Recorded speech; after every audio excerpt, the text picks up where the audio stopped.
Assalamualaikum warahmatullahi wabarakatuh.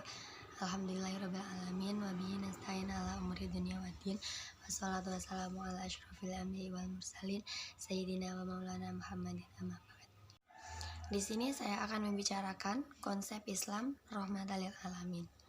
Ajaran Islam rahmatan lil alamin sebenarnya bukan hal baru.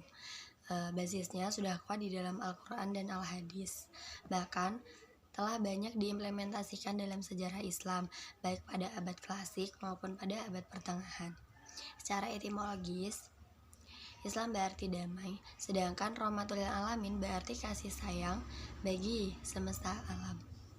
Maka yang dimaksud dengan Islam rahmatan lil alamin adalah Islam yang kehadirannya di tengah kehidupan masyarakat mampu mewujudkan kedamaian dan kasih sayang bagi manusia maupun alam.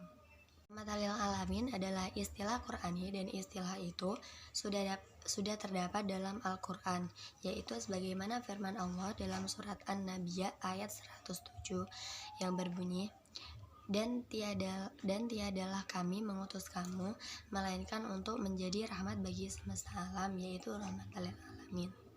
Ayat tersebut menegaskan bahwa kalau Islam dilakukan secara benar dengan sendirinya akan mendatangkan rahmat, baik itu untuk orang Islam maupun untuk seluruh alam. Rahmat adalah karunia yang dalam ajaran agama terbagi menjadi dua, yaitu rahmat dalam konteks rahman dan rahmat dalam konteks rahim.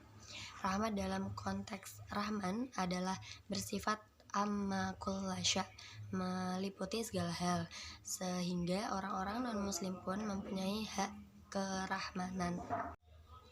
Rahim adalah kerahmatan Allah yang hanya diberikan kepada orang Islam. Jadi, rahim itu adalah khusun lil muslimin. Apabila Islam dilakukan secara benar, maka rahman dan rahim Allah akan turun semuanya. Dengan demikian berlaku hukum sunnatullah, baik muslim maupun non-muslim. Kalau mereka melakukan hal-hal yang diperlukan oleh kerahmanan, maka mereka akan mendapatkannya. Kendati pun mereka orang Islam, namun mereka tidak melakukan ikhtiar kerahmanan, maka mereka tidak akan mendapatkan hasilnya.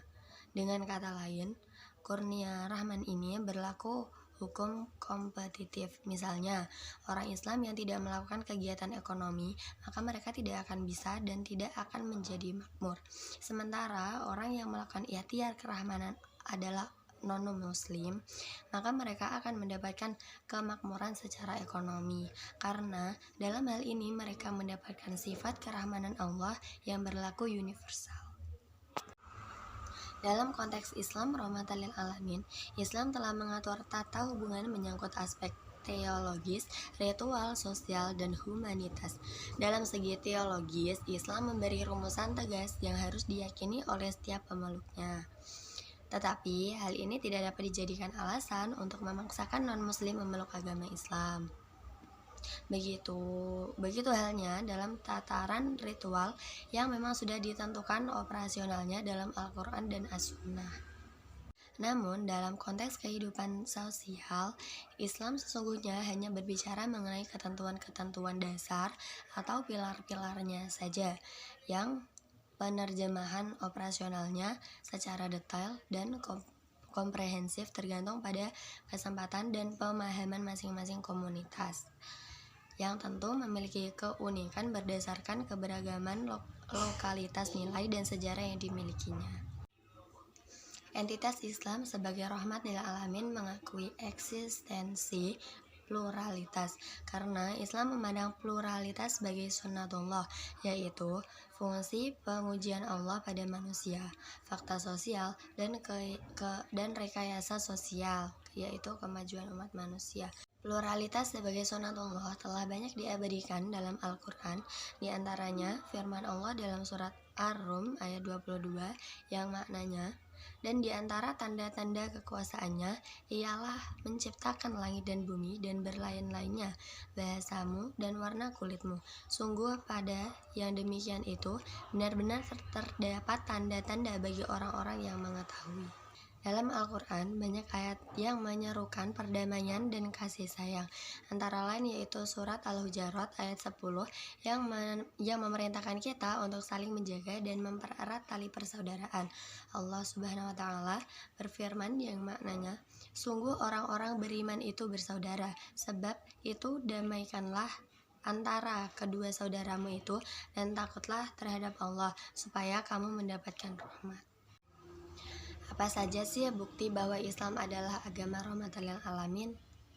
Bukti Islam adalah agama yang rahmatan lil alamin dapat dilihat dalam muatan-muatan yang ada pada ilmu pengetahuan dalam Al-Quran yang menjelaskan tentang adanya operasi gabungan atau sinergitas antara Al-Quran dengan alam semesta. Hubungan itu sendiri telah diteliti oleh para ilmuwan yang ada di dunia, baik itu muslim maupun non-muslim. Peradaban keilmuan Islam juga maju dengan cukup pesat diiringi oleh penyebaran agama Islam di dunia. Kolaborasi antara keilmuan Yunani dengan keilmuan Islam membawa dampak positif berupa kemajuan dalam berbagai bidang seperti medis, arsitektur, fisika, geografi, astronomi, matematika, serta seni sastra dan sejarah. Selanjutnya, pada abad pertengahan, hasil dari kolaborasi tersebut mulai disebarluaskan di benua Eropa, yang mana hasil ilmuwan tersebut dijadikan sebagai dasar ilmu yang digunakan untuk menemukan dan menciptakan alat-alat canggih yang membantu menemukan kuadran dan navigasi yang sebelumnya telah ditemukan oleh umat Islam, seperti misalnya pernyataan tentang bumi berbentuk bulat telur. Pada zaman terdahulu, hampir semua orang percaya dengan pendapat bahwa bumi itu datar dan bertepi. Akan tetapi, pendapat tersebut ternyata bertentangan dengan fakta yang kemudian mereka temukan.